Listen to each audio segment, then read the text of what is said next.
रूप पाहता लोचने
भीत नाही आता आपुल्या मरणा, भीत नाही आता आपुल्या मरणा, दुःख होते जना नगे खवे, आमुची तो जाती ऐसी परंपरा, का तुम्ही दातारा नेन ऐसे, भजनी भिक्षे पतेची पै मरण, नव जावा तो क्षण एक वाया, या मुची तो जाती ऐसी परंपरा, का तुम्ही दातारा नेन ऐसे, तुका म्हणे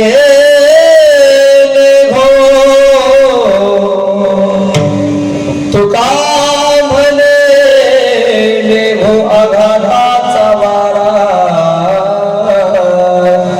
ते स्थळी दातारा ठाव मागे, आमुची तो जाती ऐसी परंपरा, का तुम्ही दातारा नेन ऐसे, विठाला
चरन्तं दुरन्तं स्वयं लीलया गोपवेशं दधानं, गवामृन्दकानन्दनं चारुहासं,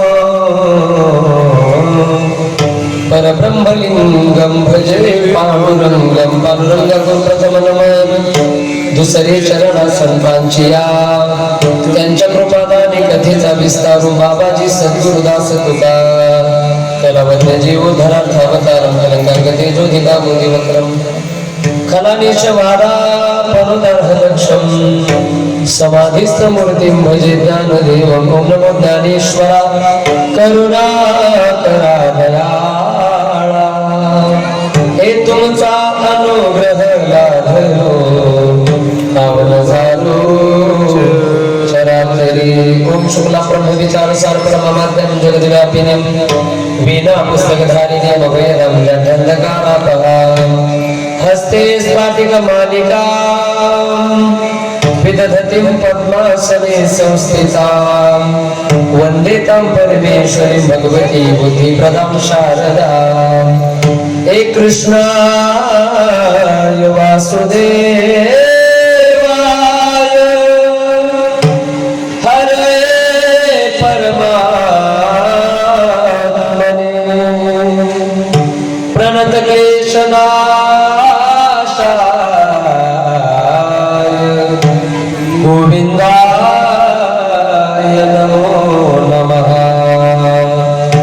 कृष्ण माझी माता, कृष्ण माझा पिता, बहिणी बंधू चुलता, कृष्ण माझा. हे तुका भासला मानवी वेशधारी, परी हा गेला विग्रही निर्विकारी. स्वये श्री हरी हे व्यापको सर्व जीवा, हे तुका तोची तो हा परब्रह्म ठेवा. मस्तक हे पायावरी वार करी संतांच्या विठाला.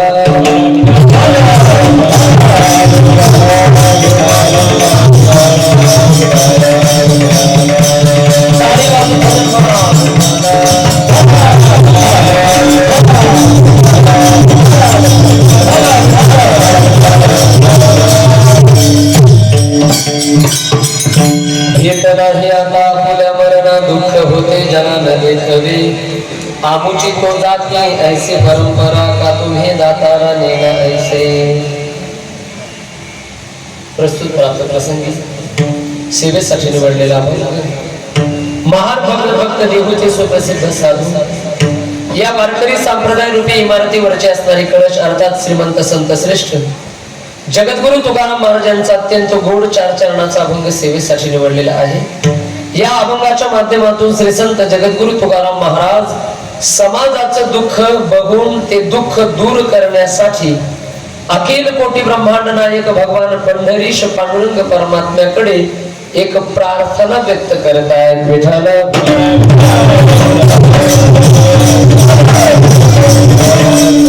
अभंग जगद्गुरु तुकाराम महाराजांचा बहुतेक सर्वांच्या परिचयाचा पाठातला सेवेसाठी निवडलेला आहे. या अभंगामध्ये तुकाराम महाराजांनी समाजाचं दुःख बघून देवाकडे प्रार्थना केलेली बघायला मिळते की देवा समाजाचं दुःख दूर कर. समाज मरणाच्या भयाने त्या ठिकाणी दुःखी होतोय. या संबंधातला विचार तुकोबर आपल्या समोर ठेवत आहेत.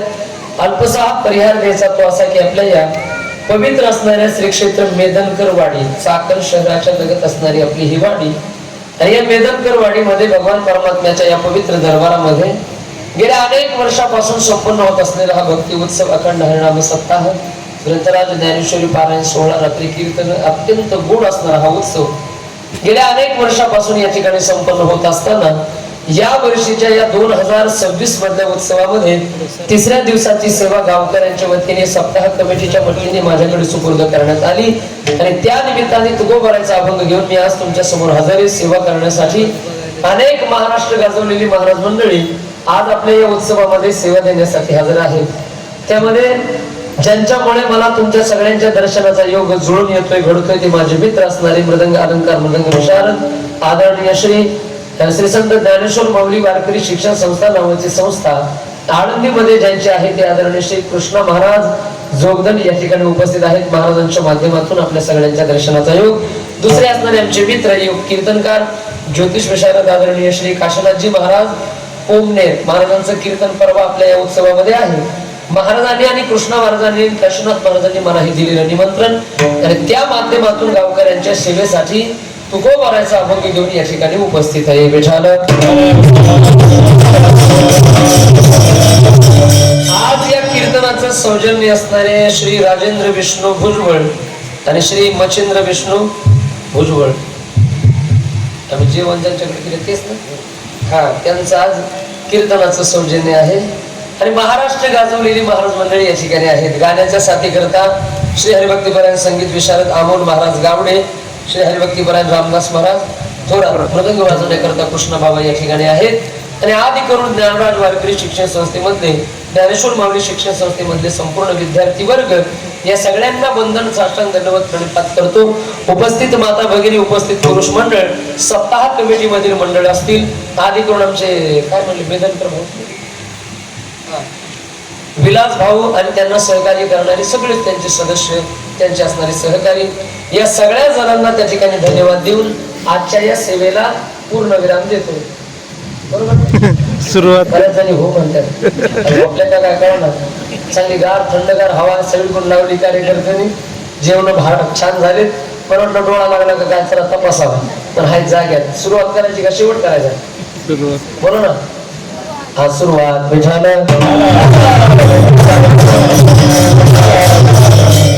अभंग तुकाराम महाराजांचा ऐका एका विशिष्ट प्रकरणामध्ये हा अभंग मोडला जातोय आम्ही लोक तुम्ही सर्वजण ज्या पुणे जिल्ह्यामध्ये वास्तव्य करत आहात हा पुणे जिल्हा अत्यंत पवित्र आहे दोन्ही बाबतीमध्ये एक बाबतीमध्ये पवित्र आहे छत्रपती शिवाजी महाराजांनी याच जिल्ह्यामध्ये जन्म घेऊन स्वराज्याची मुहूर्त मेढ याच जिल्ह्यामध्ये रोवली आणि संपूर्ण असणाऱ्या जगामध्ये डंका शिवाजी महाराजांच्या स्वराज्याचा आजही वाजतोय शिवाजी राजे याच पुणे जिल्ह्यामध्ये जन्माला आले एक जवळच आपल्या इंद्रायणी नावाची नदी वाहते त्या इंद्रायणीच्या काठावरती जन्माला आलेले देहू नावाच्या गावामध्ये सेसंत जगद्गुरु तुकाराम महाराज त्यांच्या जन्माने पावन झालेली भूमी म्हणजे पुणे जिल्हा पुढे तीच इंद्रायणी पूर्वेकडे वाहते तिथे आल्यानंतर पुण्यसरीला इंद्रायणीच्या तीरावर संजीवन समाधी घेतली भगवान श्री ज्ञानोबारायांनी ज्ञानोबारायांच्या संजीवन समाधीने देखील पुणे जिल्हा पवित्र पावन आहे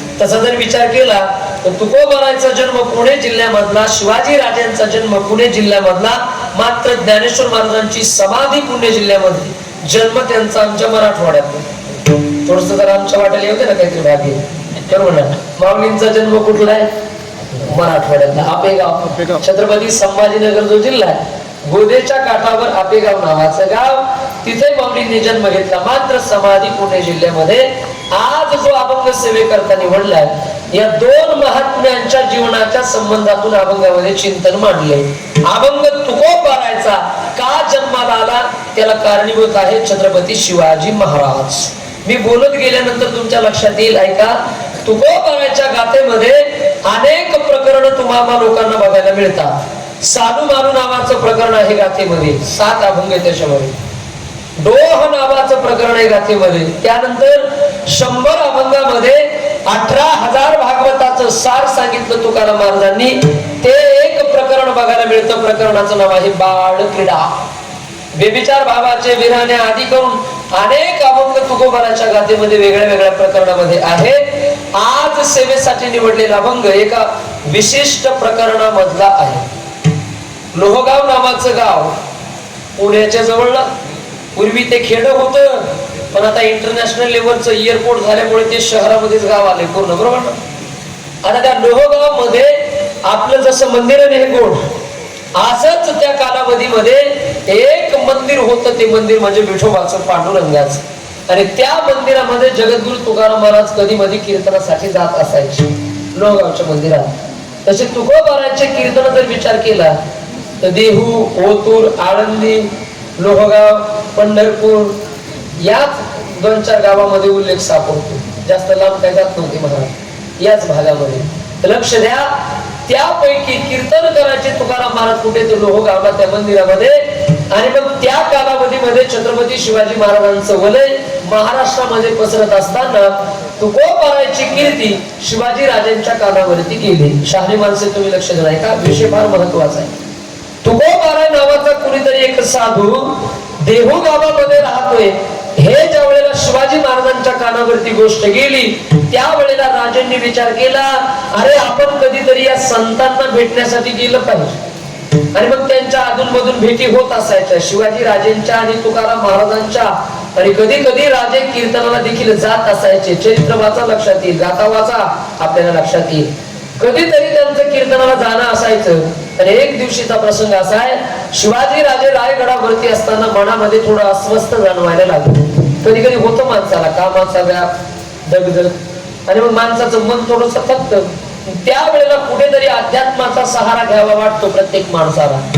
तसा विचार केला शिवाजी राजेंनी अरे जरा आज अस्वस्थ वाटतंय आज शिवाजी राजेंनी विचार केला की तुकोबाराचं कीर्तन आपल्याला ऐकायला जायचं बरोबर शांती मिळेल एका मावळ्याला बोलवलं सांगितलं जा बघ आणि विचारून ये की कुठे कीर्तन होणार आहे का 1-2 दिवसामध्ये त्या मावळ्याने सांगितलं महाराज उद्या कीर्तन आहे तुकोबाराचं कुठे पुण्याच्या जवळ असलेल्या लोहगाव मध्ये आणि मग ठरल्याप्रमाणे शिवाजी राजेंनी ठरवलं की आपल्याला लोहगावच्या मंदिरामध्ये कीर्तनासाठी जायचंय आणि ठरल्याप्रमाणे देहू गावामधून तुकोबारा कीर्तनासाठी गेले मंदिरामध्ये कीर्तन सुरू झालं लोहगाव मधल्या आणि त्याच कालावधीमध्ये रायगडावरून छत्रपती शिवाजी महाराज देखील त्या मंदिरामध्ये कीर्तन ऐकण्यासाठी आले आणि समोर बसले. कशाला?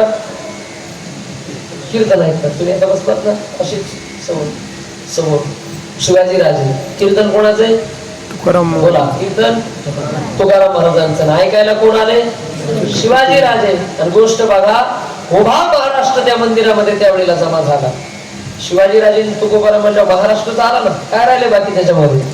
अहो अख्खा महाराष्ट्र जणू काही बसलाय त्या कीर्तनामध्ये. अशा स्वरूपाचं ते चिंतन. आपण जसे मंडपात बसलोत ना मंदिरात, अशाच मंदिरामध्ये शिवाजी राजे समोर तुकोबारा कीर्तन करतात. अनेक लोक कीर्तनासाठी उपस्थित झालेले. आणि नेमकं त्याच वेळेला औरंगजेबाच्या सैन्याला, गरिबांना म्हणा किंवा त्या काळच्या मुस्लिमांना म्हणा, ही बातमी समजली. अरे तो राजा, अनेक आपण लढे देतो पण आपल्या हाताला सापडत नाही. बरेच गनिमी काबे करून आपल्या हातावरती तुरी देऊन तो निष्ठून जातो, सापडत नाही आपल्या हाताला. आज आणा याचे कीर्तनाच्या मंडपामध्ये आपल्याला तो सापडलाय. त्याला पकडू, त्याला ठार मारू. आणि या उद्देशाने लोहगाव मधल्या त्या संपूर्ण कीर्तन मंडपाला औरंगजेबाच्या सैन्याने वेढा टाकला. घोड्यावर बसून आलेलं सैन्य, हातामध्ये तलवारी, आणि वाट बघत होतं ते सैन्य कधी कीर्तन संपते आणि कधी आम्ही शिवाजी महाराजांना पकडतोय, आम्ही कधी त्यांना मारतोय. आणि वाट बघत होतं सैन्य कीर्तन संपण्याची. आणि तो वेढा जो टाकला ना त्या सैन्याने, त्याच वेड्याला तुकोबाराच्या गाथेमध्ये शब्द आलाय परचक्र. बोला, काय शब्द आलाय? परचक्र. परकीयांनी टाकलेलं चक्र, ते परचक्र. आणि त्या परचक्र नावाच्या प्रकरणामध्ये तुकोबाराच्या गाथेमध्ये 3 अभंग निर्माण झाले. त्या 3 अभंग निर्माण झालेल्या पैकी एक अभंग आज आपल्या समोर मी गायलाय. भीत नाही आता आपुल्या मरण. हा एक अभंग आहे त्या 3 अभंगापैकी. समाजाला झालेलं दुःख, त्या परकीय लोकांपासून शिवाजी राजेंची व्हावी सुटका, त्या परकीय लोकांपासून लोकांना झालेलं दुःख दूर व्हावं यासाठी 3 अभंगामधून शिवाजी राजांच्या जीवाला धोका निर्माण झाल्यानंतर त्यांच्या जीवाचा धोका दूर होण्यासाठी, लोकांच्या जीवाचा धोका दूर होण्यासाठी 3 अभंगामधून तुकोबारांनी प्रार्थना केली पाठीमागे असलेल्या पांडुरंगाला. आणि मग शिवाजी राजेंची सुटका पांडुरंगाने कशी केली हे कीर्तनाच्या शेवटी सांगणार आहे. पण त्याच्या आधी अभंगाचा विचार आपण सगळे बघू. विठाला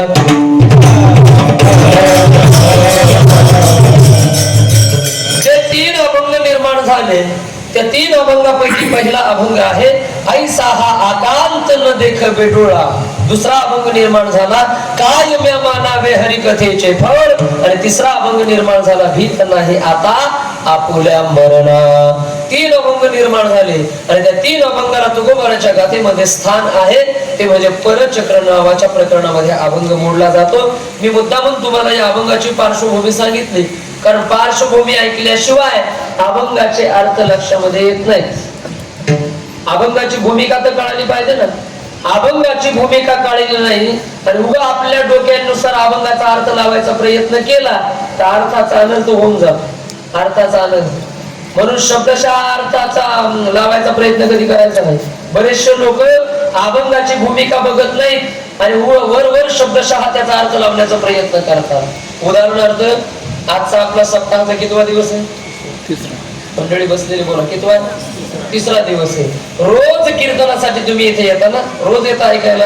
आजही घरामधून निघताना तुम्ही कीर्तन श्रवणासाठी येत असताना असंच गावामध्ये माणसं म्हणतात की जरा कीर्तन ऐकायला चला, मंदिरामध्ये बसून कीर्तन ऐकण्याचा फार आनंद असतो. अरे म्हणले ते बीडचे शंकर महाराज येणार आहेत, त्यांचं कीर्तन ऐकायला मंडपामध्ये जाऊ. आणि शेजाऱ्या पाजाऱ्याला म्हणून आपण ज्या वेळेला निघतो त्यावेळेला काही माणसाला येण्याची इच्छा नसते. त्याला ते IPL बघावे वाटते, मॅच आजच सुरू झाली नाही का, एवढी इम्पॉर्टंट मॅच सोडून त्याला येऊ वाटतो. कधी येण्याची इच्छा नसते आणि मग सहज माणसं महाराजांचा अभंग पुढं करतात. काय गरज आहे मंडपामध्ये जाऊन कीर्तन ऐकण्याची? तुमचेच महाराज नाही का म्हटले ठाईच बैसोनी करा एक चित्त. झोपले काय सगळे? काय म्हटले महाराज? ठाईच बैसोनी करा एक चित्त आवडी अनंत. हे म्हटले महाराज. मग लोक आपल्या फायद्यासाठी हे प्रमाण पुढे करते. काय गरज आहे कीर्तन ऐकायला मंडपात जाण्याची? महाराजच म्हटले ठाईच बैसोनी करा एक चित्त, बसा इथंच, नका जाऊ मंडपात, असं म्हणतेच माणसं. अभंग कशासाठी लिहिलाय त्याचा विचार नाही. उगा आपल्याला जेवढा फायदा तेवढा त्या अभंगापासून फायदा काढून घेतात. आणि असेच लोक आज जगामध्ये वाढले, खरा अभंगाचा विचार बघत नाही. अभंगाची भूमिका कळणं गरजेचं आहे. एक वेळेला आमच्या मराठवाड्यातल्या गोदावरीच्या काठावरती जन्माला आलेल्या संत, त्यांचं नाव आहे जनाबाई. त्या जनाबाई एक वेळेला खंडोबाच्या मंदिराच्या समोर उभा राहिले आणि उभा राहिल्यानंतर त्या खंडोबा रायाला हात जोडून एक नमस्कार करतात. फार गोड अभंग आहे महाराज, पण शब्दशः अर्थ विचित्र आहे, त्याची भूमिका निराळी. शब्दशः विषय चाललाय ना आपला, वर वर बघितल्यानंतर अर्थ कळत नाही संतांच्या प्रमाणाचे, संतांच्या साहित्याचे, त्याची भूमिका काढावी लागते. काय गोड अभंग आहे जनाबाईचा, काय प्रार्थना केली जनाबाईने खंडोबाला. ऐका, इथं कुठंतरी मी खंडोबाचं मंदिर बघितलं, इथं शेजारीच आहे ना. आम्हाला उद्यापासून हा मी जो अभंग म्हणणार आहे ना, हा लिहून घ्या आणि खंडोबाच्या पुढे रोज म्हणत जा. जनाबाईचा गोड अभंग आहे. काय म्हणतात जनाबाई, ऐका. ए खंडेराय तुझ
किती गोड आहे. काय नवस केला, मरू दे रे यार, पाठे पाठे बोला ना. सासू खंडेरा खंडेराया, ए सासू मेल्यावरी तुटेल आसरा, मरू दे आसरा. आणि पुढचा शब्द काही बास पाठे तुमच्या, मरू दे रे सासरा खंडेराया, ए सासरा मेल्यावरी होईल आनंद, मरू दे रे नंद, ए खंडेराया.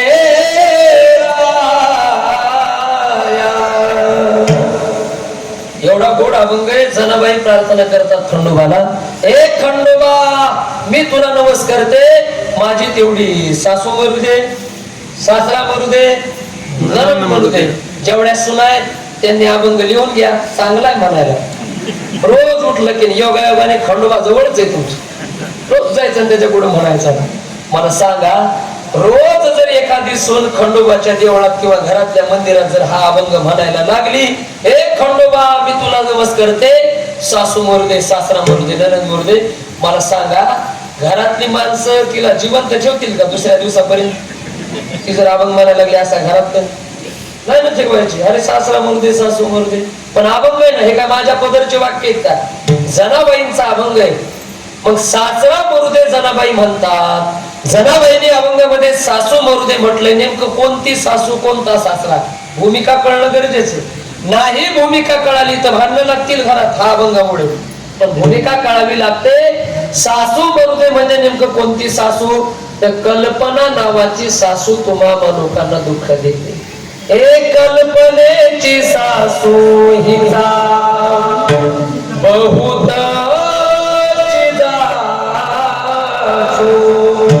कल्पना नावाची सासू तुम्हा लोकांना जीवाला दुःख देत असते, म्हणून कल्पना नावाची सासू मरू दे म्हटलं. ही भूमिका. सासरा कोण? अहंकार नावाचा सासरा. प्रत्येक माणसाला अहंकार असतो, कुणाला ज्ञानाचा, कुणाला सौंदर्याचा, कुणाला शारीरिक बळाचा, कुणाला संपत्तीचा, कुणाला सत्तेचा. हा जो अहंकार आहे ना, हा अहंकार एक ना एक दिवस तुम्हाला लोकांना वाम मार्गाला, वाईट मार्गाला घेऊन जातो, आपली बर्बादी करत असतो. अहंकारी माणसाचं आजपर्यंत कधी चांगलं झालं नाही. अहंकाराचे तोंड काळे म्हणतात महाराज. मग अहंकार नावाचा सासरा आहे, तो सासरा मरू दे. वासना नावाची ननंद आहे, ती मरू दे. कल्पना नावाची सासू ती मरू दे. आणि ही भूमिका आहे जनाबाईची अभंगाच्या मागची नाही कळाली आणि शब्दशः अर्थ घेण्याचा प्रयत्न केला तर अर्थाचा अनर्थ होतो. विठाला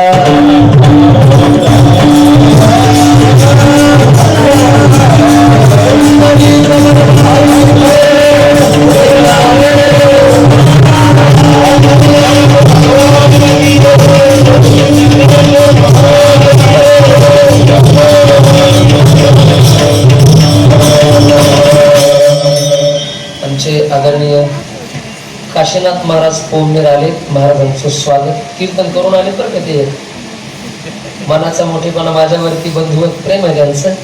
त्यांच्याचमुळे आपल्या सगळ्यांचा योग आहे दर्शनाचा. आज इथं जवळ कुठेतरी कीर्तन होतं महाराजांचं 7 ते 9. महाराज कीर्तनासाठी हजर राहिलेत. महाराजांचं स्वागत. चला विषय काय चालला होता आपला? काय चाललं होतं? मला कीर्तन चाललं होतं. आपला कल्पना सांगते तुम्हाला. कल्पना जनाबाईंचा अभंग. अभंगावरच बोलू आपण. बाहेर उगा फालतू गप्पा मारायच्या नाही. अभंगाच्या माध्यमातून कल्पना कशी दुःख देते. चला मी तुम्हाला नाथांचं एक उदाहरण सांगतो. पैठणचे नाथ आहेत ना आमचे, पैठणचे नाथ. त्या नाथांनी त्यांच्या साहित्यात एक उदाहरण दिले. कल्पना कशी जीवाला दुःख देते. ऐका. नाथ म्हणतात की उन्हाळ्याच्या दिवसामध्ये 2 मित्र शेतामध्ये शेतकाम करण्यासाठी गेले. शेतात काम करायला शेतकरी कुटुंबातले 2 मित्र. दुपारी 12 पर्यंत त्यांनी काम केलं. सकाळी उठल्या उठल्या गेले होते 5:30-6 ला दिवस उगायला. दुपारपर्यंत काम केलं. थकले ते. थकल्यानंतर विचार केला, अरे म्हणले थकलो आता एक काम करू. बैल त्यांचे झुकले होते, त्यांचं काम सुरू होतं. बैल झुकून म्हणले बैल थकलेत, बैलांना पण काहीतरी खायला देऊ. आपण थोडं खाऊन न्याहारी करू, थोडा आराम करू, ऊन तापले. आणि मग त्यांनी विचार केला, बैल सोडले. बैल एका झाडाला बांधले. एका आंब्याच्या झाडाखाली 2 जण बसले. त्यांनी विचार केला बैल थकलेत, बैलाला 2-3 भाकरी खायला देऊ, आपण 2-4 कडब्याच्या पेढ्या खाऊ, असा त्यांनी विचार केला. बरोबर ना? हो म्हणतात बऱ्याच. तुम्ही झोपा, मी उठीतो तुम्हाला 11 वाजता. हा, बैलाला कडब्याच्या पेंड्या, त्यांना भाकरी, असं होतं ते. कडबा काय माणसं खात असतात का? चला ऐका. विचार केला त्यांनी. बैल सोडले, बसले ते आंब्याच्या झाडाखाली. सुंदर घरून दिलेल्या भाकरी खाल्ल्या. शरीर थकलं होतं. पडले. थोडा वेळ वामकुक्षी करण्यासाठी दोघांना झोप लागली. ऐका. नाथांनी दिलेलं उदाहरण आहे. नाथांनी झोप लागल्यानंतर 1 तास 1.5 तासानंतर त्या 2 मित्रापैकी एक मित्र उठून बसला. आपल्या बैलाकडे बघतो, इकडे तिकडे. दुसरा मित्र या अंगावरून त्या अंगावर होत होता. गंमत बघा. झोपलेल्या मित्राच्या पाठीमागून एक साप आला आणि त्याच्या पाठीला दंश केला सापाने आणि निघून चालला साप. ज्या पोराला साप चावलाय त्याच्या लक्षात आलं पाठीला काहीतरी चावलंय. म्हणून त्याने विचारलं, का रे मित्रा, बघ रे माझ्या पाठीला काहीतरी चावलंय. आता तो जागा होता. त्याने बघितलं तर छोटा साप त्याच्या पाठीला चावून निघून जात होता. असा ऐचानामध्ये शेतातच होते झाडाखाली. गेला तो बांधाकडे निघून.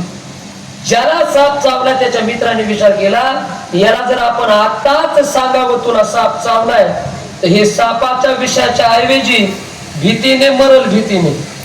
आणि खरंय बर का, बरेचसे माणसं सापाच्या विषाने कमी मरतात, भीतीने जास्त मरतात. इथं जर कोणी डॉक्टर असेल किंवा तुमच्या ओळखीचं तर विचारा. जगामधले जवळपास 97 ते 98 जवळ 95% साप हे बिनविषारी आहेत. पण तरी माणसं साप चावल्यानंतर मरतात. कारण काय म्हणले, विषाने कमी आणि भीतीनेच जास्त मरतात. ते भीतीत माणसं आम्हाला साप चावला आम्ही मरणार, त्या भीतीने लोक त्या ठिकाणी मरणाच्या भीतीने लागले घाबरायला. घाबरणारी लोक आणि सगळे लोकांचं लक्षच नाही कीर्तनावर. सगळे घाबरायला लागले. आणि तुकोबारायचं तर मस्त कीर्तन सुरू आहे. गाव नाचू विठू तुझा करू अनुवाद. डोळे लावलेले महाराजांनी, शिवाजीराजे रंगून गेलेले कीर्तनात. लोक मात्र रंगलेले नाही. लोक मात्र भीतीने थरथर कापायला लागले. एक वेळेला तुकोबाराने विचार केला, अरे माझ्या कीर्तनामध्ये नेमकं बघू तरी लोक किती रंगलेत. डोळे उघडले महाराजांनी. शिवाजीराजेकडे नजर टाकली. बरं वाटलं महाराजांना, कारण शिवाजीराजे देखील कीर्तनात रंगले होते ना. डोळे लावून आनंद घेत होते कीर्तनाचा भजनाचा शिवाजी राजे. आणि राजेंच्या पाठीमागे जसं लक्ष गेलं आणि बघितलं तुकाराम महाराजांनी तर जे लोक लट लट लट लट लट लट कापायला लागले. काय कारण असेल याच? त्याचा कानोसा घेतला शिवाजी तुकोबाराने आणि मग तुकोबाराच्या लक्षात आलं अरे परचक्र पडले आणि त्या भीतीने माझ्या समोर बसलेले लोक मरणाच्या भीतीने घाबरायला लागले. लोकांचं लक्ष कीर्तन ऐकण्यावर नाही, मरण डोळ्यासमोर आल्यावर कीर्तन कशाचं गोड लागत आहे? कीर्तन ऐकू वाटेल का लोकांना? निस्त्या तलवारी दिसायला लागल्या लोकांना डोळ्याच्या समोर. ते तुकोबारा काय सांगतात, त्यांचा अभंग, त्यांचं बोलणं काही लक्ष नाही. आता श्रोत्यांचंच लक्ष जर नसेल तुम्हाला सांगा त्या सांगणाऱ्या कीर्तनकाराला तरी मजा येईल का? होय बरं सांगा ना. तर मी आपलं जीव तोडून सांगतोय तुमचं आपलं लक्ष उभं इकडे तिकडे राहायला लागेल, काय मजा येईल का त्याला? तुम्ही मी बोललेल्या प्रश्नाचे तुमच्या चेहऱ्यावरती छटा उमटल्या किंवा ते बोलणाऱ्याला पण आनंद वाटतो ना, अरे आपण सांगितलेलं काहीतरी कळतंय लोकांना. आणि नाही लोकांनी प्रतिसाद दिला की कीर्तन सांगणाऱ्याला पण मजा येत नाही, त्याला आनंद येत नाही. नेमकं तेच घडलं लोहगावच्या मंदिरात. सांगणारे तर मोठे पण ऐकणाऱ्याचं लक्ष मात्र त्यांच्या बोलण्याकडे नाही. आणि तुकोबाराचं चित्त देखील विचलित झालं आणि तुकोबाराचं मन लागेना कीर्तन करण्यावर. नियम असा आहे, ज्ञानोबारायांनी ज्ञानेश्वरीमध्ये एक दृष्टांत दिला एका ओळीमध्ये. माऊली ज्ञानोबाराय म्हणतात की दोन गोष्टी जुळून आल्या पाहिजे, ऐकणाऱ्याचं लक्ष आणि बोलणाऱ्याचे शब्द हे जर जुळलं तर कीर्तनात मजा आहे. आता याच्यासाठी दृष्टांत दिला माऊली ज्ञानोबारायांनी ज्ञानेश्वरीमध्ये. माऊली म्हणतात आगा सुगरणी आणि उदारे रसज्ञ आणि जेवणारे. माऊली म्हणतात उदाहरण दिलं, म्हटले घरामधली माता माऊली कशी पाहिजे? तर माऊली म्हणले सुगरण पाहिजे. स्वयंपाक बनवायला कशी पाहिजे ती? सुगरण. आणि वाढायला चिंगूस नाही नाही नाही तसं नाही जमणार. म्हणजे वाढायला उदार. एक तर सुगरण हाताला चव आणि वाढायला कशी? उदार, भरपूर वाढणारी. आणि जेवणारा कसा असला पाहिजे? माऊली म्हटले जेवणारा रसज्ञ असला पाहिजे, त्याला चव कळावी. आणि चव नुसती कळून उपयोग नाही, भरपूर खाणारा पाहिजे आमच्या वारकऱ्यासारखा. बरोबर नाही? नाही तुमका अर्ध्या चपातीमध्ये नको मला बस हे असं म्हणणारा नकोय. माऊली म्हटले रसज्ञ आणि जेवणारा म्हणजे भरपूर खाणारा. या गोष्टी जुळल्या की त्या जेवणाला मजा आहे, आनंद. कोणत्या? कोण? रसज्ञ जेवणारा आणि माता माऊली कशी? सुगरण आणि वाढायला उदार. सुगरण म्हणजे कुणाला म्हणतात? ऐका, 6 रस जिला कळतात तिला म्हणायचं सुगरण. स्वयंपाकामध्ये 6 रस आहेत जेवणामध्ये, कडू, आंबट, खारट, तिखट, तुरट. एक कोणता राहिला? एक महत्वाचाच राहिला, गोड. रस किती आहेत? 6. याला तर शास्त्रामध्ये षडरस म्हटलं. रस 6 आहेत आणि प्रकार 4 आहेत जेवणाचे. जेवणाचे 4 प्रकार आहेत. श्लोक सगळ्यांना पाठ असेल गीतेमधला. ऐका, 15व्या अध्यायामध्ये भगवान श्री म्हणतात अहम वैश्वानरो भूत्वा प्राणिनां देहमाश्रितः प्राणापान समायुक्तम पचाम्यहम किती विधम? चतुर्विधम. 4 प्रकारचं अन्न आहे. कोणतं? शुष्के, स्निग्धे, सुपक्वे, विदग्धे, मीच गा चतुर्विधे अन्न पची. ही माऊलींची ओवी आहे त्या श्लोकाच्या खाली. 4 प्रकारचं अन्न. देव म्हणतात हरेक माणसाच्या पोटामध्ये मी पचवितो जठर अग्नीच्या रूपाने. देव पचवतात पोटामध्ये अन्न. किती प्रकारचं अन्न आहे? 4 प्रकारचं. रस किती? 6. आणि हे जिला कळतं तिला तुला काय म्हणायचं? तिला सुगरण म्हणायचं. सुगरण स्वयंपाक करायला पाहिजे. अहो काय काय मावल्या एवढ्या सुगरण आहेत महाराज स्वयंपाक बनवायला. आम्ही आता ते भुजबळ यांच्याकडे जेवलं, गोड स्वयंपाक होता महाराज. मी एवढा थकून आलो होतो कीर्तनाच्या, एवढं जेवत नाही पण ते स्वयंपाक रुचकर होता, भरपूर खाल्लं मी. ते काय म्हणते त्याला रसन हे ते नाही का महाराज होते. आम्ही सगळेजण गोड स्वयंपाक बनवला होता त्यांनी. काय काय मावल्या सुंदर स्वयंपाक बनवतात. किती सुंदर! तर तुकोबाराचं प्रमाण देऊन बोलतो. ऐका, एखादी माऊली एवढी सुंदर असते स्वयंपाक बनवायला, तिच्याकडे विष जरी दिलं तरी त्या विषाचं अमृत बनवण्याची ताकद असते.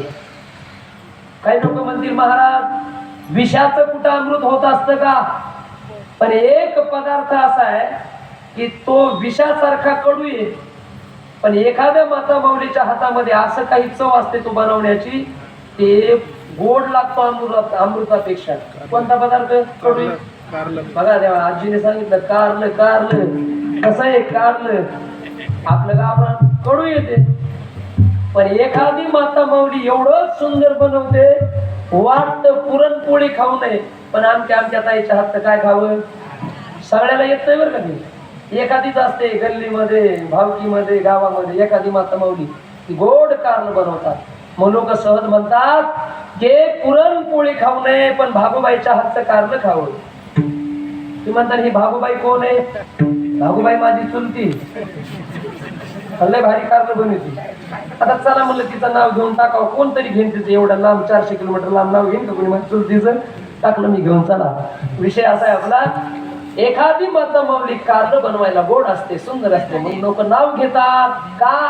कारलं बनवण्याचं वर्म तिच्या हातामध्ये असतंय, सुगरण असते ती. आणि काय काय माता माऊल्या एवढ्या वेंधळ्या असतात, एवढ्या वेंधळ्या, तिने पुरणपोळी जरी बनवली ना तरी खाऊ वाटत नाही. असं वाटतं पुरणपोळी बघितली तिची की वाळलेल्या लिंबाला फाशी घ्यावी. वाला पण नाही, वाळल्याला तिथंच लाकडं कार्यक्रम होतील त्याला. एवढ्या बेकार बघितलं काही काही. आता मला कोणाला नावं ठेवायचे नाही, म्हणजे शास्त्रात आले तुका म्हणे गोडी एका विषा हाती, एखादीच्या हातामध्ये एवढी गोडी, विषाची देखील निर्माण गोडी करण्याची ताकद आहे. तुकोबाराचं प्रमाण आहे गाते म्हणजे. एक वाक्य ऐकलं होतं मी, सांगतो ऐका. एका ठिकाणी असं वाचलं होतं, बाई जर सुगरण असेल तर ऐका, जर माता माऊली सुगरण असेल तर ती कोंड्याचा मांडा बनवते. सुगरण असेल तर काय? कोंड्याचा मांडा. आणि वेंधळी असेल तर रव्याचा धोंडा. रव्याचा धोंडा नाही कळाला तुम्हाला? हा ज्यांना माहिती, रव्याचे लाडू ना, रव्याचे लाडू. जर बाबा ते लाडू बनवताना चाचणी चुकली की लाडू नाही धोडाच, खायचा नाही, फेकूनच हाणायचा. हाणल्याबरोबर कोचच पडत एखाद्याला, एवढे कडक होते ते. बरोबर ना? चाचणी बिघडली की कामच. म्हणून वाक्य ना, जर सुगरण असेल तर कोंड्याचा मांडा, आणि वेंधळी असेल तर रव्याचा. सुगरण असली पाहिजे माऊली म्हणतात. आता आयुर्वेद नावाचं एक शास्त्र आहे, त्या आयुर्वेदाने आणखीन 4 प्रकार केले जेवणाचे. त्याच्यामध्ये खाद्य, लेह्य, पेय आणि चोष्य. आता हा सगळा विचार सांगायला आपल्याकडे वेळ कमी आहे, फक्त अर्धा तास शिल्लक आहे. अभंगाचा पूर्ण विचार आपल्याला बघायचा आहे. आता हे सगळं खाण्याचं, आता रोज एका घरी जेवावं लागतं म्हणून खाण्याचा अभ्यास केला आम्ही सगळं. कुठं काय खावं, कोणी द्यावं, सगळं आम्हाला माहित असतं महाराज लोकांना. चला इकडे लक्ष द्या. जुळला पाहिजे काय? सुगरण आणि रसज्ञ. जेवणारा कसा? रसज्ञ, भरपूर खाणारा. माऊली म्हटले मग आनंद येतो. नाही तर बऱ्याच वेळेला असं घडतं, आमची माता माऊली एवढी सुंदर स्वयंपाक बनवते, पण खाणाऱ्याला मात्र चव कळत, त्याला कळतच नाही काय खावण, कुठं खावण, किती खावण, काय नाही. ती माऊली म्हणले त्याला उपयोग नाही, चव कळाली पाहिजे. नाही तर 2 तास बेदर झाले आमच्या माता माऊल्या. सुंदर पुरणपोळी बनवली, पापड तळले, भजे बनवले 2-3 प्रकारचे, कांद्याचे भजे, बटाट्याचे भजे, पालकाचे भजे, 2-3 प्रकारच्या चटण्या, आणि एवढा सगळा सुंदर आमटी बनवली. इंद्रायणी तांदळाचा भात बनवला त्याला खायला, आणि 2 तास बेदर होऊन ताट तयार केलं. सुंदर तूप टाकून पोळी दिली त्याच्या समोर, आणि ह्या पट्ट्यांनी बसल्या बसल्या सगळ्याचा काला केला, अख्ख्या याचा, आणि लागला हाणायला. तिने लांबून बघितलं, म्हणलं ह्याच्यासाठी बेजार झाले का मी एवढी? अरे याला चवच कळत नाही, याला बेसनच हातायला पाहिजे होतं. ते म्हणजे एवढी बेजार करून घेण्याची गरज होती, याला चव कळत नाही. अरे एवढं बनवलंय सुंदर स्वयंपाक, त्याची जरा चव घे ना. तिला म्हण ताई काय सुंदर भजे बनवले 3 प्रकारचे तुम्ही. अरे जरा आमटी जरा विशेष वाटते, छान बनवली आमटी, पुरणपोळी छान झाली तुमची, असं म्हण. आणि काय काकाला करून खाऊ, त्याला काय काय काय काय त्याला आनंद नाही त्याला.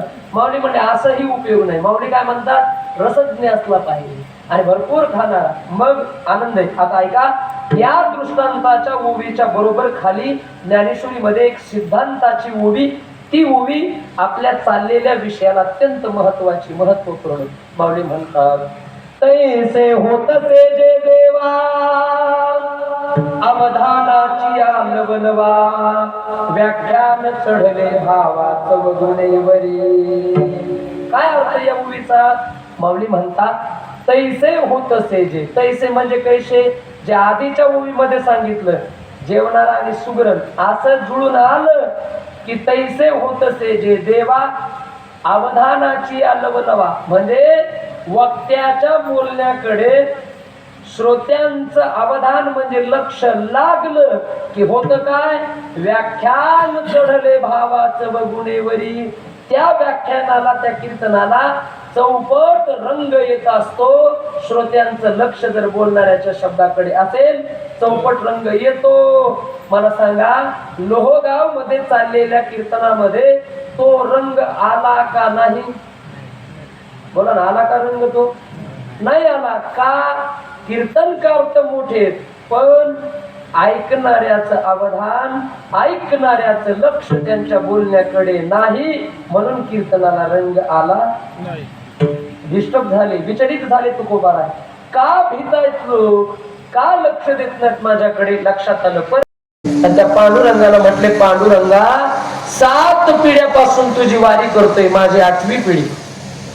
आजपर्यंत कधी वारी चुकवली नाही तुझी, आणि वारीच्या मोबदल्यामध्ये आजपर्यंत आम्ही तुला काहीच मागितलं नाही. अरे आम्ही आमचे संसार जाळावेत आणि तुझं भजन करावं, तुझी सेवा करावी, आणि पिढ्यान पिढ्या केलेल्या या भजनाचं हेच फळ का मला? हे फळ जर आज माझ्या कीर्तनामध्ये काही बरं वाईट झालं, शिवाजी राजांच्या जीवाला धोका निर्माण झाला, एखादा माणूस जर माझ्या कीर्तनात मेला या सैन्याच्या हातातून, तर 8 पिढ्यापासून चालत आलेल्या भजनाचं हेच फळ मानायचं कमी, आणि अभंग निर्माण झाला, काय म्या मानावे हरिकथेचे फळ, हेच फळ मानायचं कमी देवा. आणि बरं देवा, तू काय नाहीच काय इथे? हे काय बघत नाही का तू सगळं? काय तुम्ही येते नसावेसे झाले, तू काय इथं नाहीयेस का? आणि देवा ऐक, जर आज काही झालं ना तर मी कधी तुला माफ करणार नाही. पण देवा, मी माझ्यासाठी नाही पण लोकांसाठी तुला प्रार्थना करतो. देवा, तुला वाटेल सैन्य बघून मी घाबरायला लागलोय का काय? पण मी घाबरणाऱ्यातला नाही. अरे काळाला न घाबरणारे आम्ही संत, सैन्याला कधी घाबरायचो? पण देवा ऐक, प्रार्थना ही करतोय तुझ्याजवळ, माझ्या मरणासाठी नाही पण लोकांना मरणाची वाटणारी भीती ती दूर व्हावी, यासाठी मी तुला प्रार्थना करतोय. आम्हाला वाचव. अभंग भीत नाही आता आपल्या मरणा, भीत नाही आता आपल्या मरणा, भीत नाही आता आपल्या मरणा, नाही आता आपल्या मरणा, भीत नाही आता आपल्या मरणा.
करताय महाराज तुम्ही? शब्दामध्ये उत्तर दिलं, दुःख होते जगाला झालेलं दुःख आम्ही आमच्या नजरेने बघू शकत नाही, म्हणून देवा तुझ्याकडे प्रार्थना करतोय. नाही तर माझ्या मरणाला मी भीत नाही. सैन्य काय सगळ्यात मोठा सांगितला जातो तो काळ. त्या काळाला न भिणारी माणसं आहेत. काळ गुलाम सलाम करी तुका या घरी रागत असे, किंवा जगा काळ काय आम्ही माता दिला पाय. या अधिकाराचे आम्ही लोक आहेत. काळाला न घाबरणारे, सैन्याला बघून कुठे घाबरणार आहेत आम्ही? का प्रार्थना करताय? पहिल्याच चरणाच्या उत्तरार्धामध्ये ते उत्तर देऊन टाकलं, दुःख होते जगा. आमच्या डोळ्याने न देखवे, जगाला झालेलं दुःख देखवत नाही. आपल्या मधला आणि संतांमधला हा फरक आहे. संत महात्म्यांचं अंतकरण असं असतं, समाजाचं दुःख बघितलं, दुसऱ्याचं दुःख बघितलं की त्यांचं अंतकरण हेलावतं, कालवतं, त्यांना दुःख होतं. आणि तुम्ही आम्ही शेजारच्याच दुःख बघितलं की तुम्हाला लोकांना बरं वाटतं. बरं वाटलं वाटतं शेजारच्याच. त्याचं दुःख झालं की आपल्याला आनंद होतो. आपण या कॅटेगरी मधले माणसं आहेत. संत महात्मे असे दुःखवे अनेकांच्या दुःखे, समाजाचं दुःख बघून दुःखी होणार वर्ग म्हणजे संतांचा. जगाच्या कल्याणाच्या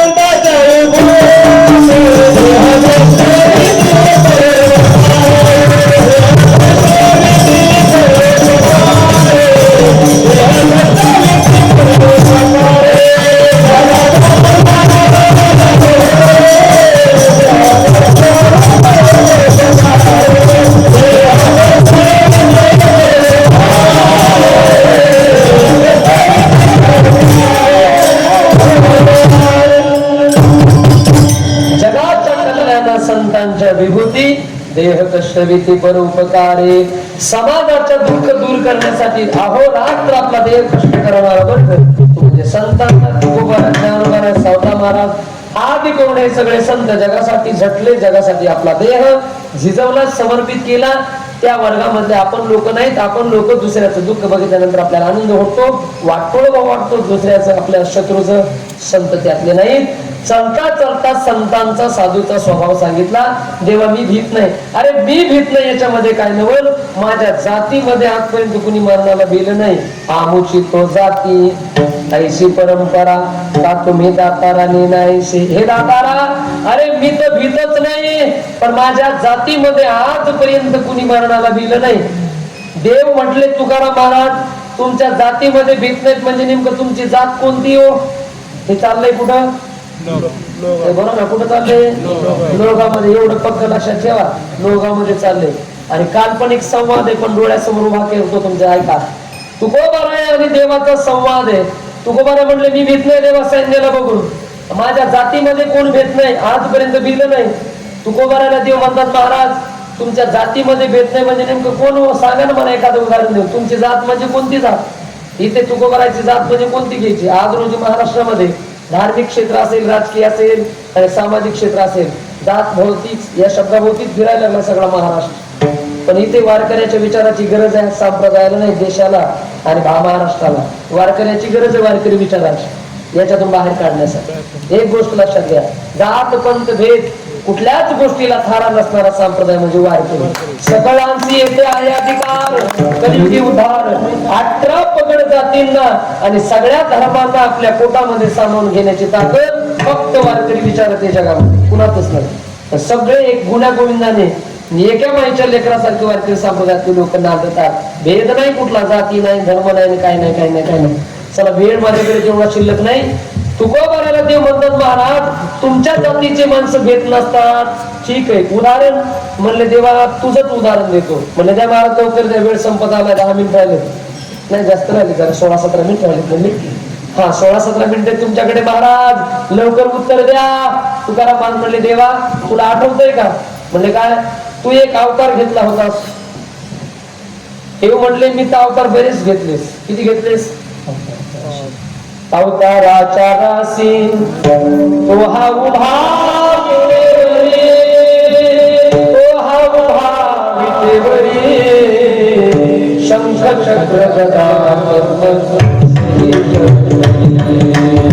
अनंत अवतार घेसी भक्ताकार दे हे भक्ताकार दे मनवाळू गाऊ मनाला दूर हे मनवाळू गाऊ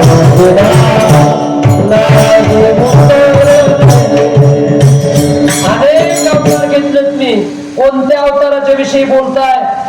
तुकोबाराय म्हणले देवा एक विचित्र अवतार घेतला होतास. कसला? म्हणले शरीर होतं माणसाचं, मुंडक होतं सिंहाचं आणि हात होते अस्वलाचे. असा एक अवतार घेतला होतास तू. मला सांगा माय कोणता होता तो अवतार? नरसिंह. कुणासाठी घेतला होता? हा भक्त प्रल्हाद. त्याच्या बाप त्याला मारण्याचा प्रयत्न करत होता. त्याच्या वडिलाचं नाव कोण म्हणलं? शाहरुख खान. काय म्हणायला लागले? नाही काय नाव त्याचं? हिरण्यकश्यप त्याचं नाव. त्या हिरण्यकश्यपूला मारण्यासाठी घेतला होता. म्हणले आठवते? म्हणले देवा ऐक. त्या हिरण्यकश्यपूने प्रल्हादाला मारण्याचे एवढे प्रयत्न केले. किती केले? भागवत वाचा लक्षात येईल. 14 प्रयत्न केले होते. 14 विस्ताराने विचार आहे भागवतामध्ये. आम्ही भागवत माझं सुरू बरं का. जवळून आलो मी आज तुमच्याकडे. परभणी जिल्हा ना, परभणीहून आलो मी. सकाळी कथा करू. कृष्ण महाराज काशीनाथ मला फोन करत होते. तुम्ही फोन केला तेवढ्या कथा सुरू होती आमची. 10 ते 1 वाजता गाडीमध्ये बसलोय. 8:30 वाजता भुजबळांच्या घरी जेवायला आलो मी बरोबर. आणि 9 वाजता तुमच्या समोर उभा आहे. एवढा प्रवास करू. की भागवतामध्ये गोड विचार आहे प्रल्हादजीचा. ऐका. 14 प्रयत्न केले होते जवळपास त्याच्या बापाने मारण्यास. का? म्हणले देवाचं भजन करतोय, मेलं पाहिजे पोरग. काय काय केलं? सगळ्यांनी माझ्या पाठीमागे मी बोललेल्या प्रश्नाचे उत्तर द्या. ऐका. त्या भक्त प्रल्हादाला मारण्याचा प्रयत्न केला हिरण्यकश्यपूने. कसा केला? कड्यावरून खाली टाकून दिलं डोंगराच्या. मला सांगा माय तो मेला का? बरं भिला का? उकळत्या तेलाच्या कढईमध्ये टाकलं. भिला का? मेला का? हत्तीच्या पायाखाली दिलं. भिला का? मेला का? अनेक प्रयत्न करतोय. विषाने भरलेल्या रूम मध्ये खोलीमध्ये डांबून ठेवलं. भिला का? मेला का? प्रल्हाद. आणि एवढे प्रयत्न बाप करत असताना नेमकं तिथे त्या हिरण्यकश्यपूची बहीण आली. तिने बघितलं. म्हणले आपला दादा भाच्याला मारण्याचा प्रयत्न करतोय. जवळ आली. मी त्याला काय दादा काय चाललंय? काय नाही. म्हणले दीदी ह्याला मारायचं. म्हणले मरत नाही का? नाही. म्हणले मी मारते. काय नाव तिचं? अरे यार कोण आपण दरवर्षी घरासमोर पिटवितो तिला. आला का? होली का? कोणाची बहीण आहे ती? हिरण्यकश्यपूची. कोणाची आत्या आहे? प्रल्हादाची आत्याच लागेल ना ती. म्हणजे दादा याला मारायचंय. म्हणले हो. ती म्हणली काळजी करू नका मी मारते. अगं दीदी बरेच प्रयत्न केले पण हे काय मरे ना. ती म्हणली तू अजिबात काळजी करू नको. मी माझ्या डोक्याने बरोबर मारते याला. काय म्हणली ती? कशाने मारते? डोकं लावून. हिरण्यकश्यप म्हणला तू मारतीस? ती म्हणली हो. डोक्याने मारती? ती म्हणली हो. आणि हिरण्यकश्यप होळी केलं. म्हटला मी तर असं ऐकलंय बायांना डोकं काय पुढचं काय? मी असं ऐकलंय बायांना डोकं नसतं. तू तर म्हणते डोक्याने मारते. माझ्याकडे नका बघू रागाने. हिरण्यकश्यप म्हणला होता. माझ्याकडे लागला रागाने बघा. मी नाही म्हणत. मी फक्त आपला सांगणार आहे मध्यस्थी तुम्हाला. तिला एवढा राग आला. ती म्हणले दादा मूर्ख झाकल नाही तुला. ह्याच्यामुळे तर पोरग मारायला मूर्ख लगेच म्हणजे कळत नाही तुला काही. राग आला तिला. तुला कोण म्हणलं स्त्रियांना डोकं नसतंय? ती म्हटली अरे एवढ्या बुद्धिमान असतात स्त्रिया. जिथे म्हणले माणसाची बुद्धी बंद पडते तिथून ह्यांची सुरू होती. बस एवढ्या बुद्धिवान. आणि खरे बरं काय आज रोजी जर विचार केला तर आमच्या मातेमावल्या खरंच बुद्धिवान आहेत. तुम्ही संसाराचा थोडक्यात बारकाईने विचार करा. महाराष्ट्रामध्ये खेड्यापाड्यामध्ये शहरापर्यंत सगळीकडे आम्हाला फिरावं लागतं. बसणं उठणं होतं. अहो काही घरामध्ये काहीच सुविधा नसत्या. पोटभर अन्न खायला नसतो. काही घरामध्ये 2 वेळेचं. तरीही त्या घरचा संसार कसा कडीला न्यायचा एवढी बुद्धी यांच्याकडे असते. आणि या घेऊन जातात. बाह्य दृष्टीने श्रीमंती असू द्या किंवा नसू द्या पण तरीही तुमचा संसार कसा कडीला घेऊन जायचा. लेकरा बाळाचे शिक्षण, त्यांचा सांभाळ, त्यांना मोठे करणं, व्यसनी असलेला पती सांभाळणं, या सगळ्या गोष्टी सांभाळून कडीला संसार घेऊन जातात. आमच्या माई बुद्धिवान आहेत. हिरण्यकश्यपूला ती म्हटली बुद्धिवानेच आम्ही मारते. कशी मारणार? म्हणजे वरदान आहे मला. काय? अग्नी जाळू शकत नाही. एक काम कर, लाकडं आण, चितारच, मी वरी बसते, मांडीवर घेते त्याला, खालून पेटून दे, ते उजळल, मी वाचत, काम झालं. दादाला आनंद वाटला. दादा पळतच गेला. हडलेलं लाकडं जे जमा केले, दिदीला वरी बसवलं. हिरण ते होलिका, तिच्या मांडी भक्त प्रल्हाद, आणि भक्त प्रल्हाद दिल्या हळूच तिने खोलवलं. दादा दे टेंबा लावून. दादा टेंबा घेऊनच होता. महाराज दादाला काय मला पोरग मारायचं होतं फक्त. दादाने लावलं टेंबा.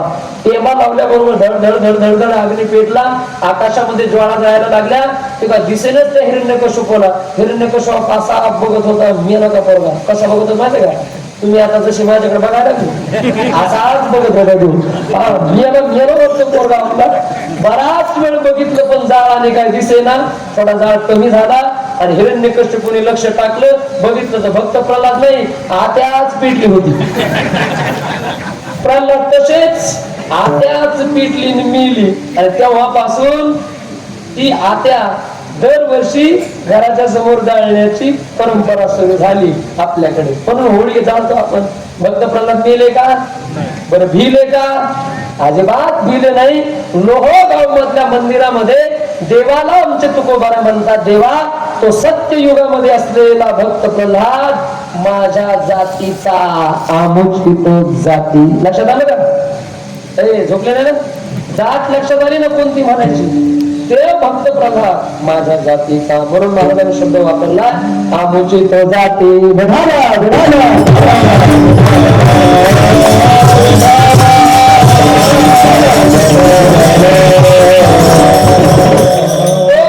देव म्हटले महाराज हे उदाहरण फार प्राचीन झालं. नाही जुने आणि जमाना आता अपडेट्स आहे. मोबाईल मध्ये ऍप्स असतात ना आपल्याला, ते थोड्या दिवसांनी अपडेट नाही जर केले अपडेट तर ते चालते का नाही? अपडेट करावं लागतं वेळेनुसार. अरे म्हणले जमाना अपडेटचा आहे, तुम्ही काय जुन्या गोष्टी सांगायला लागले? आता घडलेलं कलियुगात एखादा सांगा ना. कलियुगामध्ये कोणी झालं का नाही तुमच्या जातीचं? तर तुकोबारा देवाला म्हटले, देवा अहो कलियुगातलं उदाहरण सांगतो ऐक. देव म्हणले सांगा महाराज. तुकोबाराने डोकं खाजवलं आणि तुकोबाराला आठवलं. आणि तुकोबारा देवाला म्हणतात, देवा तुला राजस्थान माहितीये का रे? राजस्थान. देव म्हणले राजस्थान म्हणजे ते IPL मध्ये RR नावाची टीम आहे, तेच राजस्थान का? तुकोबारा म्हणले हा हा तेच आहे. म्हणले 28 तारखेपासून झालंय सुरू IPL. त्याचं काय? त्या राजस्थान मध्ये मेवाड नावाचा एक प्रांत, त्या मेवाडचा एक राजा आणि त्या राजाची एक मुलगी. त्या पोरीचं नाव बोला, जे सांगेल त्याला मी 5 रुपये देणार. आमच्या टाळकऱ्यांनीच सांगितलं. त्या पोरीचं नाव मीराबाई, श्रीसंत मीराबाई. कुणाची पोरगी ती? मेवाडच्या राजाची पोरगी.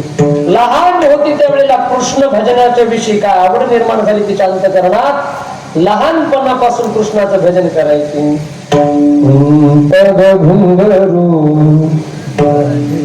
बांध मेरा नाचे मैं तो हो गई आप नारायण की दासी. पग घुंघरू बांध मेरा नाचे.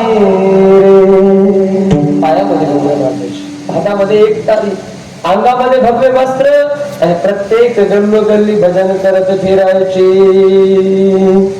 हे विष का प्याला हे रामाजीन भेजा, हे तिबत मीरा खातीर. पग घुंघरू बांध मीरा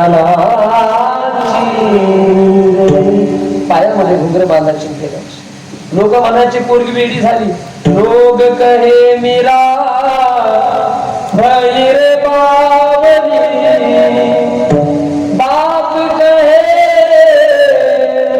कोण मासे. तुमच्या माझ्यासारखी लोक म्हणायची पोरगी पागल झाली.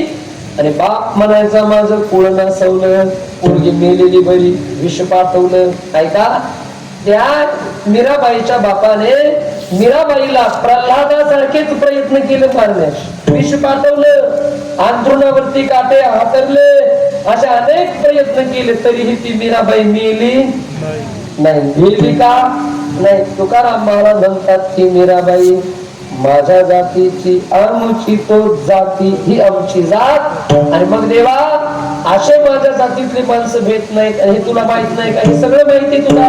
तुकोबाराला देव म्हटले मग महाराज तुमचे जातीतले लोक मग काय मरतच नाहीत का? कधी भेटत नाहीत मग मरत नाहीत का? तुकोबारा म्हणले आमच्या लोकांचं मरण जरा वेगळं. कसलंय मरण?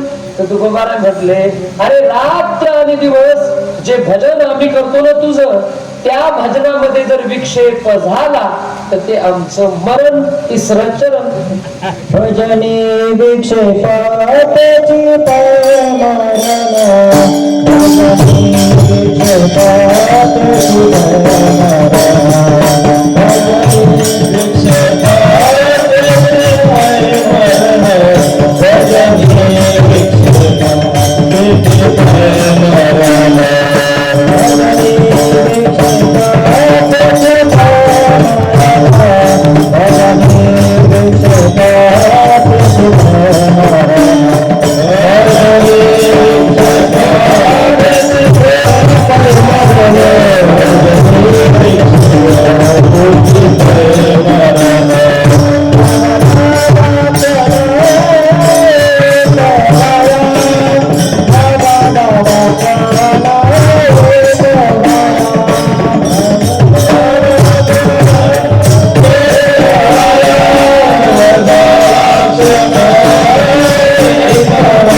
काय मरण आहे तुमचं?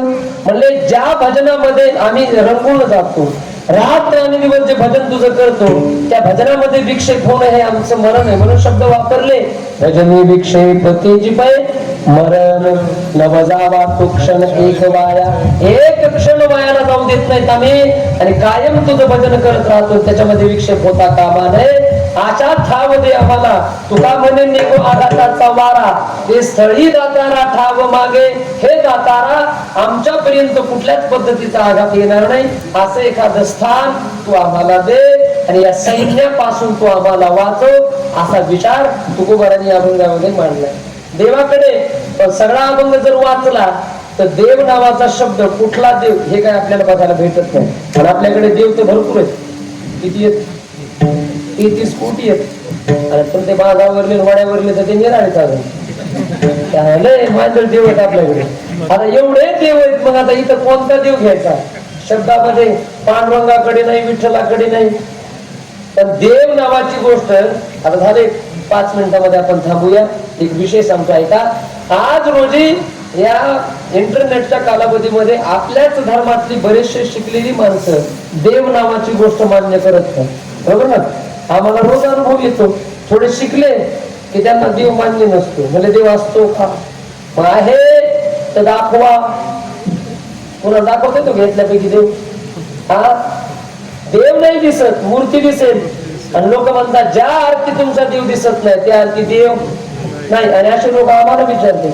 आणि बीड शहरामध्ये मी राहतो, ते बीड मध्ये बलभीम नावाचं एक कॉलेज आहे खालच्या बाजूला. मी तिथे थोडस जरा एक्स्टर्नल परीक्षेला वगैरे जायचो, ग्रॅज्युएशन कम्प्लीट करेन. आता ते आमच्या बरोबर शिकलेली पोरं, ते थोडे शिकले, वेगळ्या वेगळ्या पदावरती नोकरी करतात. ते कधी मध्ये भेट होती, आणि सोशल मीडियावर इंस्टाग्राम, फेसबुक, युट्यूब, टीव्हीवर त्यांनी कीर्तन ऐकले की ते फोन करतात, भेटतात, म्हणतात महाराज अरे तू कीर्तन करतो? म्हटलं हो. ते धोत्राला आमचं बघितलं कीर्तनात एक वाईट वाटतं आमचा वेश बघून. त्यांना वाटलं लय आडाणीत आपण नाही का अशा वेशात. अरे म्हणले अरे बदला 5000 वर्षापूर्वीच्या कृष्णाच्या कथा का लोकांना सांगताय? अरे जग कुठे गेले? माझा मित्र म्हणला शंकर अरे जग चंद्रावर गेले. म्हणलं हो. आणि तो म्हणला तू अजून धोत्रावरच आहे. काय म्हणलं रे? अरे जग चंद्रावर गेल्यावर काय चाललंय तुमचं? अरे देव धर्म काय नसतंय म्हणलं, ते देव नसतो वगैरे. का शेरा का देतात? दिसत नाही. तसं आहे का? देव दिसत जरी नसला तरी तो मानावा लागतो. का? तुम्ही चिंतन करत नाही, घोटाळा असा आहे आपल्या लोकांचा. ऐका, जगामध्ये अशा अनेक गोष्टी आहेत की ज्या डोळ्याने दिसत नाहीत तरी त्या मानाव्या लागतात. मला सांगा माय, हवा दिसते का? पण नसते का? फुलातला सुगंध दिसतो का? नाही. नसतो का? असतो. हे काय माझ्या हातात आता? गुळ आहे. त्या गुळातली गोडी तुम्हाला तिथून दिसते का? पण हाय का नाही बघतो मी. काय गोड लागतो गुळातली गोडी लांबून दिसत नाही, पण नाही का तोंडात टाकल्यानंतर ती लक्षात येते. तसा देव पावली ज्ञानोबा म्हणतात, म्हणतो नी नवनीता तैसे घे वाया वेळत कथा सांगली मार्ग. त्याची एक प्रोसेस आहे आणि ती फॉलो केली त्या पद्धतीने तुम्ही आम्ही लोकांनी विचार केला तर देव आपल्याला अनुभवायला येऊ शकतो. अहो, आमच्या मराठवाड्यातले संत असणारे नाथ महाराज, त्या नाथांच्या समोर गाढवाच्या रूपात देव गेला. त्यांनी ओळखला. पैठण पंढरपूरच्या नामदेव महाराजांच्या समोर कुत्र्याच्या रूपात दिसला, भेटला त्यांना. आपल्याला माणसात दिसत नाही, एवढे तर बुद्धिवान येतात. त्यांना कुत्र्यात, गाढवात. आणि प्रत्येक माणसाला कुठल्या ना कुठल्या रूपात देव भेटायला येतोच.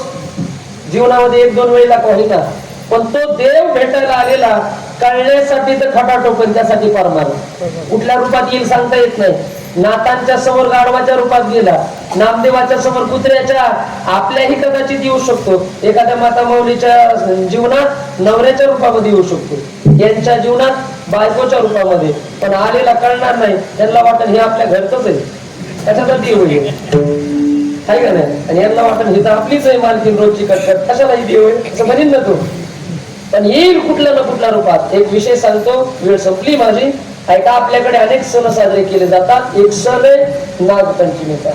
नागपंचमीच्या सणाला तुम्ही कशाची पूजा करता?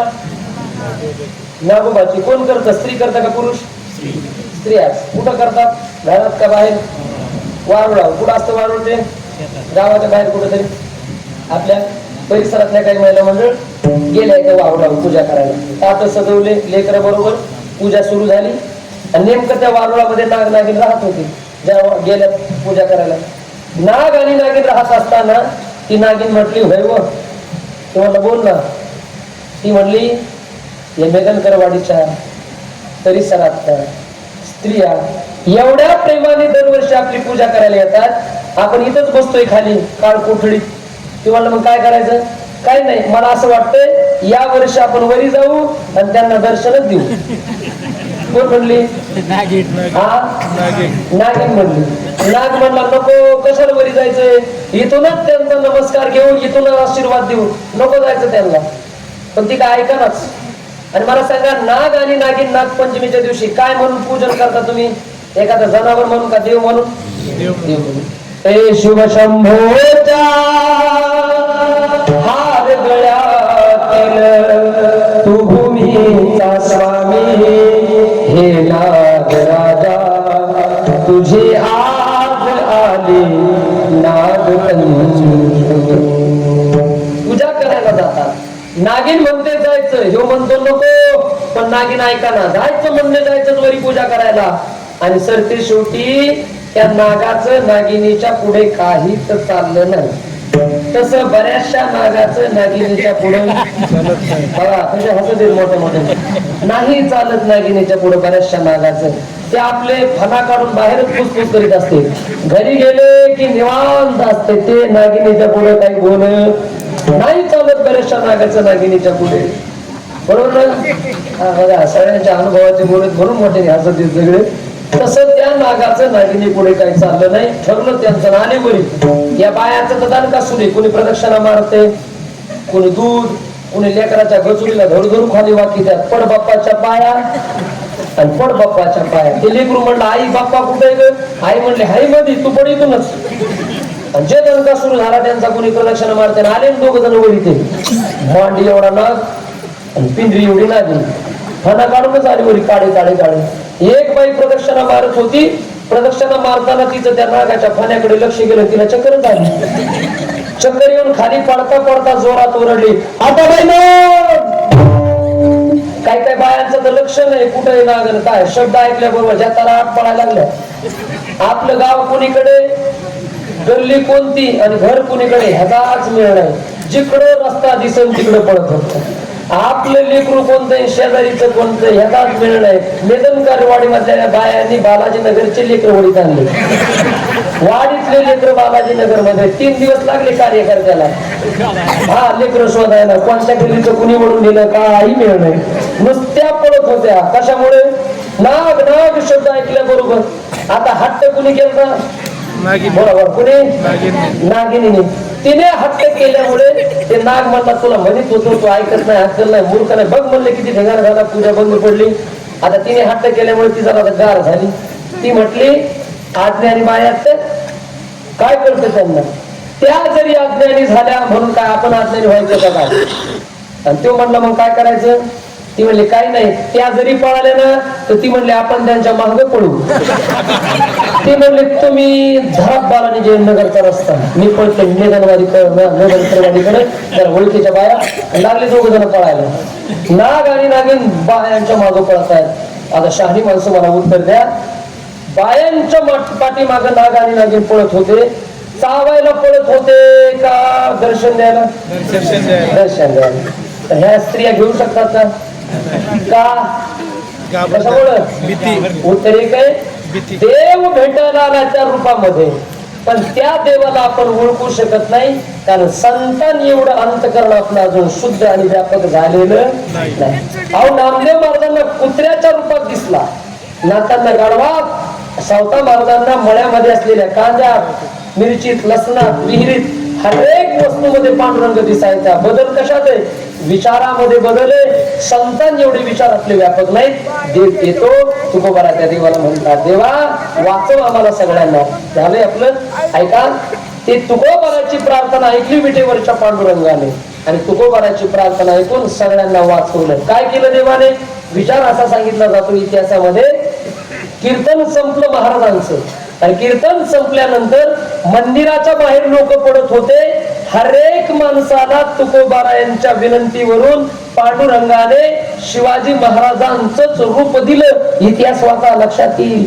प्रत्येक माणूस शिवाजी राजांच्या रूपामध्ये बाहेर पडत होता बाहेर उभा असलेलं सैन्य बघायचं आणि लोक बाहेर पडले की हर एक माणूस शिवाजी राजांच्या रूपात ते म्हणायचे अरे ओ देखो शिवा भाग रहा है पकडो उसे काटो उसे मारो उसे छोडवत आणि पळायचे लोक जवळ गेले इकडे तिकडे बघितलं तर सगळे शिवाजी राजे कोणाला मारायचं कळे ना त्याच्या पुढचा कळस असा झाला घोड्यावर बसलेलं सैन्य त्यांनाही शिवाजी महाराजांचंच रूप दिलं पांडुरंगाने ते एकमेकाकडे बघायचे तर त्यांचा सहकारी त्यांना शिवाजी राजांच्याच रूपामध्ये दिसला एक सहकारी पुढे पळायला लागला की त्यांना वाटायचं महाराजच पळायला लागले घोड्यावर बसून 2-4 जण जायचे त्याला तिथं मारायचे एकमेकाच्या पोटामध्ये तलवारी खुपसून ते सगळे मेले आणि एवढं मोठं आलेलं संकट 3 अभंगाच्या माध्यमातून तुकोबारायांनी महाराष्ट्राचं दूर केलं त्या 3 अभंगापैकी गोड अभंग आज घेतला वेळ माझी संपली लोक आपापल्या घरी निघून गेले शिवाजी राजे रायगडावर तुकोबाराय देहूला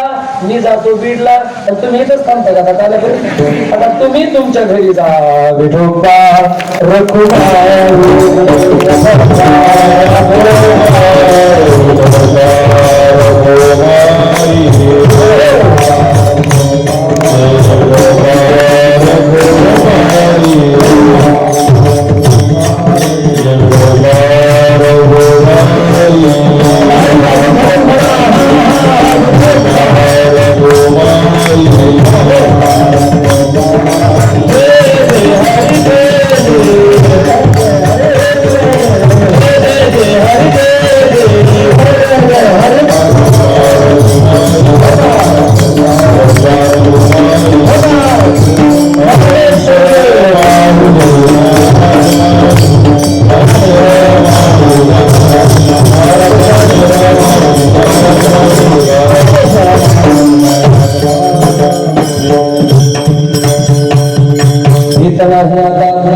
आमुची तो जाती ऐसी परंपरा का तुम्ही दातारा नेला ऐसे गोड अभंग होता महाराजांचा झालेली सेवा देवाच्या चरणी समर्पित करूया याच ठिकाणी सेवेला पूर्ण करा आपल्या या पवित्र असणाऱ्या श्री क्षेत्र मेदनकर वाडी या गावामध्ये समस्त ग्रामस्थ मंडळीच्या वतीने संपन्न होत असलेला गोड असणारा हा उत्सव, या उत्सवामध्ये या वर्षीची माझ्याकडे 3ऱ्या दिवसाची सेवा, आजच्या कीर्तनाचं सौजन्य श्री हरिभक्तीपरायण राजेंद्रजी विष्णू भुजबळ आणि त्यांची